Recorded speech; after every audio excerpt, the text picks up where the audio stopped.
Inilah yang terjadi ketika musuh memutuskan menyerang Angkatan Laut AS. Sebuah kapal induk Amerika Serikat tengah berlayar dengan tenang di Laut Merah, sibuk dengan urusan rutinnya, ketika tiba-tiba beberapa kontak berkecepatan tinggi muncul di layar radar. Dengan hanya hitungan detik untuk bereaksi, para pelaut AS harus segera menembak jatuh ancaman yang datang. Apa yang terjadi setelahnya adalah alasan kuat mengapa Anda sebaiknya tidak main-main dengan Angkatan Laut AS. Pukul 17.40 waktu setempat, kapal perusak berpeluru kendali USS Gravely berada sekitar 20 mil dari kapal induk ketika sistem radar Spy-1 mendeteksi beberapa sinyal mencurigakan. Dalam waktu kurang dari 2 detik, sistem tempur Aegis menjalankan sekitar 20 juta kalkulasi dan menghasilkan satu kesimpulan: rudal musuh sedang mendekat. Setelah konfirmasi, USS Gravely langsung membunyikan alarm dan kapal memasuki kondisi tempur. Para pelaut bergegas ke pos mereka, sementara kapal induk menerima peringatan untuk menjauh dan segera mengaktifkan 2 mesin cadangan. Dalam waktu 90 detik, kapal perang tersebut siap beroperasi penuh dengan kecepatan 30 knot. Namun dalam pertempuran semacam ini, setiap detik sangat berarti, memisahkan antara keberhasilan dan kehancuran. Tak lama kemudian, unit peperangan elektronik mengidentifikasi rudal yang mendekat sebagai 2 Harley 802, rudal anti-kapal buatan Iran favorit kelompok Houthi. Rudal subsonik ini memiliki kecepatan sekitar 610 mph, dengan jangkauan 150 mil laut, dan dilengkapi hulu ledak penembus baja seberat 364 pon. Salah satu keunggulannya adalah kemampuan si skimming, terbang rendah di atas permukaan laut untuk menghindari deteksi radar.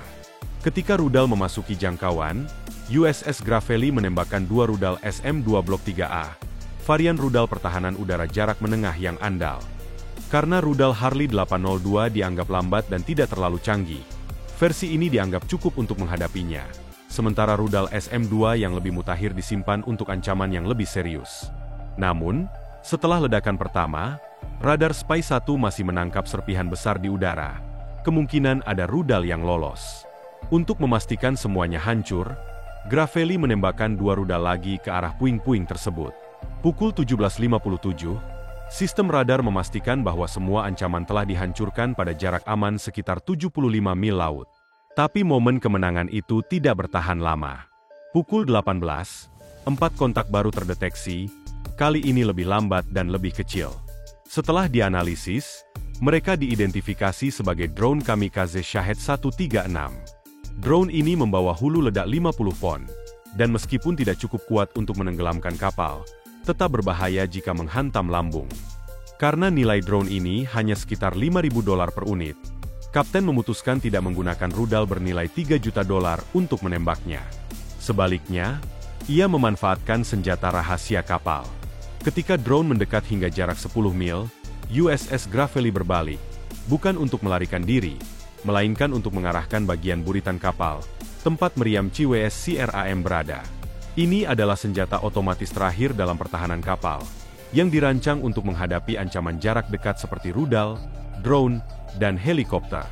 Radar CRAM mulai melacak semua drone, dan ketika mereka berada dalam jarak 3 mil, baterai melepaskan tembakan. Dalam hitungan milidetik, peluru 20 mm membentuk tembok baja yang menghancurkan keempat drone sebelum mereka sempat mendekat lebih jauh. Dengan konfirmasi bahwa semua ancaman telah dihancurkan, USS Gravely memberitahu kapal induk bahwa situasi telah aman. Namun kelompok Houthi kemudian mengklaim bahwa mereka berhasil mengenai kapal induk USS Harry S. Truman. Rekaman yang dirilis setelahnya menunjukkan kapal induk tetap beroperasi normal, dengan pesawat lepas landas dan mendarat seperti biasa.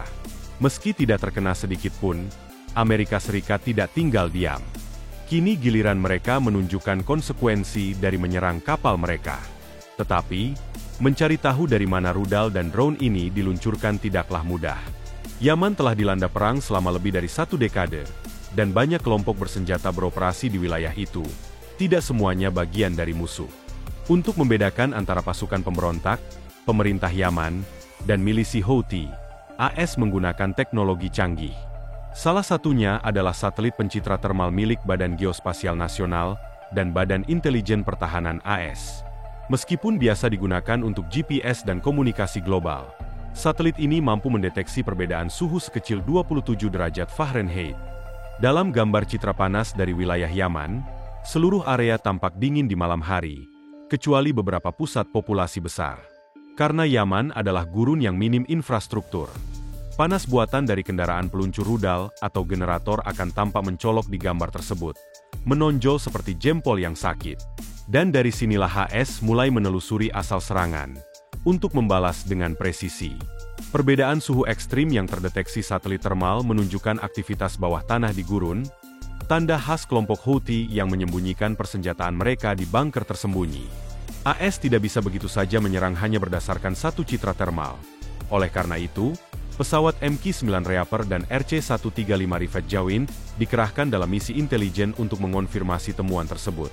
Pada 7 Januari, Reaper merekam citra udara selama 27 jam non-stop, memperlihatkan jelas pintu masuk bunker dari ketinggian 50,000 kaki. Sementara RC-135 menangkap komunikasi yang memperkuat bukti lokasi penyimpanan senjata.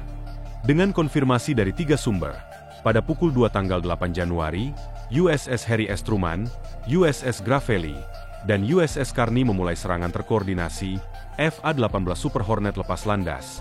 Sementara 2 kapal perusak menembakkan 12 rudal Tomahawk yang dirancang untuk menghancurkan pertahanan awal bunker. Rudal ini menggunakan sistem navigasi canggih tercom dan SMAC untuk menyesuaikan jalur terbang dan mencocokkan citra lapangan dengan data satelit, memastikan akurasi hingga 90%. Pukul 2.38, Tomahawk menghantam sasaran, membuka celah bagi serangan udara lanjutan oleh FA-18 yang menjatuhkan bom pintar GBU berpemandu laser menggunakan POD targeting ASQ-228. Serangan gabungan ini menciptakan 2 kawah besar, menghancurkan 2 fasilitas penyimpanan rudal dan memicu setidaknya 10 ledakan sekunder dari puluhan rudal Houthi yang ikut meledak. Sebuah serangan presisi tinggi yang meskipun hanya menahan serangan Houthi selama 6 minggu, kembali menegaskan bahwa menyentuh kapal Amerika bukanlah keputusan yang bijak. Serangan itu menjadi pengingat keras bahwa setiap aksi agresi terhadap aset militer Amerika Serikat akan dibalas dengan presisi, kekuatan mematikan, dan kecanggihan teknologi tingkat tinggi. Meski serangan tersebut hanya menghentikan operasi kelompok Houthi selama kurang lebih 6 minggu, efeknya jauh lebih luas dari sekadar menghancurkan 2 bunker penyimpanan rudal. Ini adalah pesan strategis yang ditujukan bukan hanya kepada kelompok Houthi, tetapi juga kepada para pendukung mereka, serta pihak lain yang mungkin mempertimbangkan langkah serupa. 2 kawah besar yang menggantikan fasilitas senjata bawah tanah adalah simbol kehancuran sistematis terhadap infrastruktur perang yang dibangun selama bertahun-tahun, dihancurkan dalam hitungan menit oleh kekuatan terpadu laut dan udara. Bagi militer AS, operasi ini juga menjadi latihan tempur nyata untuk menguji integrasi lintas platform, mulai dari satelit pengintai, drone, pesawat pengintai elektronik, kapal perang, rudal jelajah, hingga jet tempur multiperan. Semua elemen ini bekerja dalam satu rantai koordinasi yang nyaris sempurna, membentuk gambaran perang modern di mana deteksi, penguncian target, dan eksekusi berlangsung dalam siklus yang sangat cepat. Teknologi seperti tercom dan SMAC memungkinkan rudal jelajah menavigasi medan asing dengan presisi tinggi, bahkan di lingkungan gurun yang minim penanda visual. Sementara itu, POD penembak jitu ASQ-228 pada FA-18 menjadikan serangan udara bukan lagi sekadar menghancurkan, tetapi membedah target dengan akurasi bedah laser.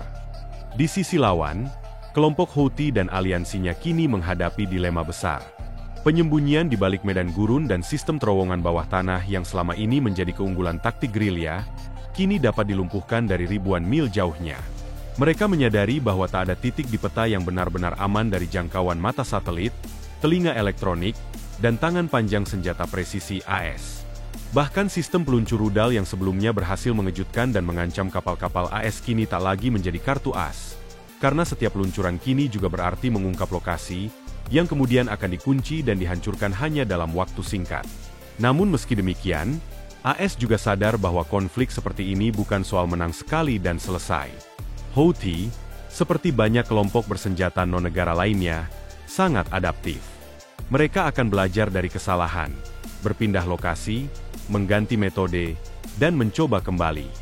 Itulah sebabnya operasi ini tidak hanya soal menghancurkan bunker, tapi juga membentuk pola kehadiran, mendemonstrasikan kapabilitas, dan yang paling penting, membentuk pencegahan. Bahwa setiap serangan terhadap aset Amerika, baik di laut maupun di darat, akan dibayar mahal dan dibalas secara tidak simetris. Dalam waktu singkat setelah operasi itu, Satelit-satelit Amerika masih terus memantau Yaman dengan mata yang tak pernah berkedip. Pesawat-pesawat pengintai kembali berpatroli, dan kapal perang tetap menjaga posisi di Laut Merah sebagai bagian dari kehadiran yang tak tergoyahkan. Di atas semua itu, strategi besar AS tetap konsisten, mempertahankan kebebasan navigasi, melindungi aset dan personel, serta mencegah kekuatan destabilisasi kawasan mendapatkan keuntungan dari konflik yang terus berlangsung. Dan meskipun malam di gurun kembali sunyi, dunia tahu, sunyi itu bukan damai, melainkan jeda. Dan bila jeda itu dilanggar, bila garis yang telah digariskan dengan tegas itu dilangkahi oleh tangan-tangan yang pongah, maka Amerika akan menunjukkan sekali lagi bahwa siapapun yang mencoba menyentuh kapalnya, apapun alasannya, siapapun di baliknya, akan menghadapi kekuatan yang bahkan tidak sempat mereka lihat datang. Bukan hanya balasan, tapi peringatan yang datang dalam bentuk tindakan nyata, bukan kata-kata. Dalam hitungan menit, kapal induk akan bergeser dari posisi siaga menjadi pusat komando pertempuran. Armada laut yang selama ini hanya membayangi, akan muncul dari balik cakrawala, membawa serta kehendak sebuah bangsa yang tidak bermain-main dengan ancaman. Jet tempur siluman akan menembus langit dengan kecepatan memekakan telinga, tak terdeteksi radar, membawa pesan bahwa langit bukan lagi tempat yang aman bagi siapapun yang mencoba menantang. Satelit akan mengunci koordinat, rudal presisi tinggi akan bersiap, dan setiap langkah akan diawasi oleh mata yang tak pernah tidur. Teknologi yang selama ini tersembunyi dalam sunyi laboratorium kini berbicara dalam bahasa yang hanya dimengerti oleh mereka yang pernah menyaksikan kekuatan militer Amerika dalam kapasitas penuhnya, dan memilih untuk tidak pernah mengulanginya. Dan ketika semuanya bergerak, ketika keputusan telah dibuat, tidak akan ada negosiasi, tidak akan ada peringatan kedua. Karena diamnya Amerika bukan tanda lemah. Itu hanya bagian dari strategi. Hening sebelum badai. Sunyi sebelum dentuman. Tapi sekali badai itu datang, ia akan menyapu bersih. Dan hanya meninggalkan satu pesan yang tertulis jelas di setiap puing yang tersisa. Jangan pernah sentuh apa yang bukan milikmu. Dan setelah semuanya usai, ketika debu telah mengendap, ketika langit kembali tenang dan lautan sunyi dari deru mesin perang, dunia akan mengingat hari itu. Hari ketika peringatan diabaikan, dan keputusan gegabah dibayar dengan harga mahal.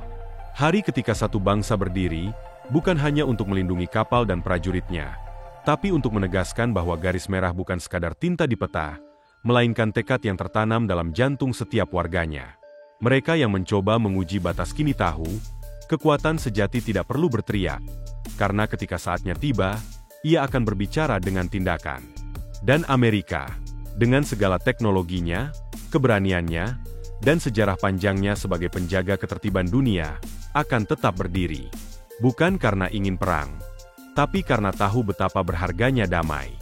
Jadi biarlah ini menjadi pelajaran, bukan hanya bagi mereka yang mencoba menantang, tapi bagi seluruh dunia.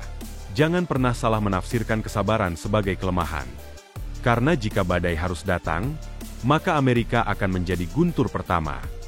Dan terakhir, bagi Anda, bagaimana konflik seperti di Laut Merah antara AS dengan Houthi? Berikan pendapat Anda di kolom komentar di bawah. Dan jika Anda menyukai konten yang kami sajikan, jangan lupa di like, share, dan subscribe channel ini, agar tidak ketinggalan video informatif menarik lainnya.